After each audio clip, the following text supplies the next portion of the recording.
What's up, weirdos? I'm Felicia and I like scary movies, and this is my dog Toby. He doesn't like scary movies. One thing I want to know from you guys is how Octobered are you right now? Have you decorated for Halloween? Have you bought candy? Where are you in your October journey? Anyway, so today we're talking about Bliss. It is a new film by Joe Begos. It just hit VOD like last week and I watched it. It was pretty cool. We started with a painter who is clearly in a creative block. Her name is Dizzy. She hasn't painted anything in like 3 months. She's running out of money. Her life is sort of falling to pieces, and she's also doing a lot of drugs. I do want to say part of the IMDb plot, and that is spiraling into a hallucinatory hellscape of drugs, sex, and murder in the sleazy underbelly of Los Angeles.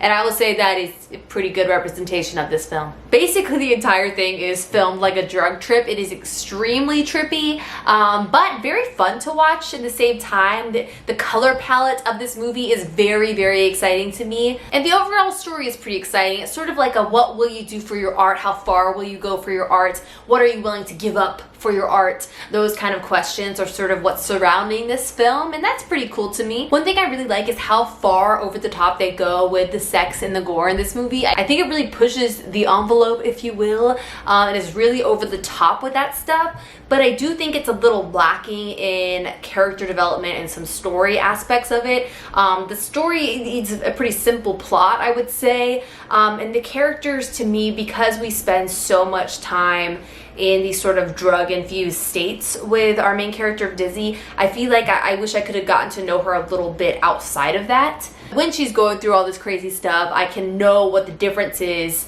between that versus who she was before, if that makes sense. It also has this aspect, I don't know if you have seen The Devil's Candy. That's a really excellent horror film about a visual artist, but the same way in that one, you do get a progression of the piece that she is working on throughout the movie, and she sort of suffers from these blackouts because of these drugs, and every time she blacks out, it comes to a different part of the painting is finished, which I think is a very cool concept.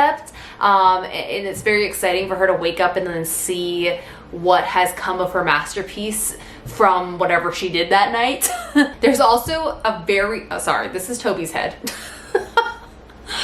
There's also an amazing, and I don't think this is a spoiler because I'm not giving you any context, but there is an excellent topless blood dance scene, and that's all I'll say. It goes on for a very long time, maybe too long, but it's pretty awesome. Desi is played by Dora Madison, and I think she does a really good job in this movie. She like fully goes for it and holds nothing back in this film, and I think she's really great. I will say this does feel more like an experiential film versus a plot driven film. How do I say this? It doesn't feel like a film I'm probably gonna watch again, and not because I didn't like it, but just it feels like a one-time experience for me. It's like I went through this journey, it was pretty crazy, it was like I felt like I was sort of hallucinating while watching the movie, but I just didn't feel super connected to some of the characters, and I do wish also that a little bit more, not even was explained, but a little bit more was explored with her friends that were going through the same cravings. I don't want to give anything away, but I'll just say cravings that she is experiencing throughout this film. I wanted to know more about that and where it was coming from. But it really was just more about this one character's experience going through everything versus the bigger world aspect, the bigger LA aspect of it, which I wish I got a little bit more of that. But other than that, it's a pretty cool film. I would definitely recommend you guys checking it out. This film is very just like neon, blood, and sex. So if those are your things, like this movie is definitely going to be for you. But like I said, not a ton of character development. Maybe some aspects of the film are lacking, but overall I thought it was a fun experience for sure. If you've seen Bliss or are planning on checking it out, let me know in the comments down below, and I will see you in tomorrow's video. Have a nice scream. Bye.